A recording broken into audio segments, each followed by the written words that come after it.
తిరగండి. తిరిగితే నా ఆత్మను మీ మీద కుమ్మరిస్తాను. ఎంత అద్భుతమైన విషయమో చూడండి. అందుకే వాక్యం వినేటప్పుడు జాగ్రత్త, ఆత్మ కుమ్మరింపబడే అనుభవం అక్కడ ఉంది అని చెప్తున్నాను నేను. ఆరాధన చేసేటప్పుడే ఆత్మతో నింపబడతాం అనుకుంటారు సహజంగా చాలామంది, కానీ కాదండి. దేవుని వాక్యం ఆలకించేటప్పుడు కూడా ఆత్మ కుమ్మరింపు అనేది జరుగుద్ది. హృదయంలో కార్యం జరుగుద్ది, మనలో పరివర్తన జరుగుద్ది. మనకు తెలియకుండానే చాలా విషయాల్లో మనలో చేంజ్ వచ్చింది.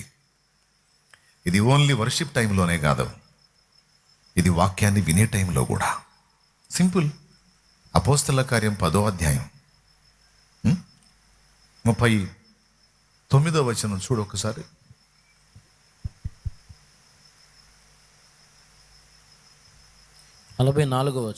ఓకే ఓకే ఓకే ఓకే ఇప్పుడు 34 నుంచి పేతురు కొర్నేలి ఇంట్లో మాట్లాడటం మొదలుపెట్టాడు.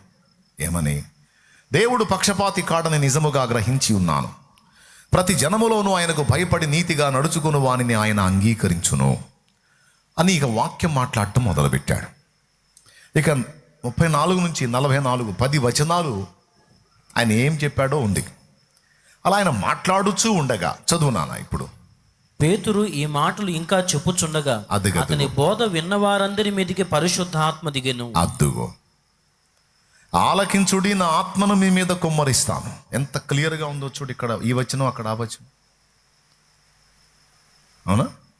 అంటే దేవుని మాటకు మనం చెవినివ్వటం ద్వారా మన మీద ఆత్మ కుమ్మరింపబడింది. ఇంకొక విషయం కూడా రాసుకోండి.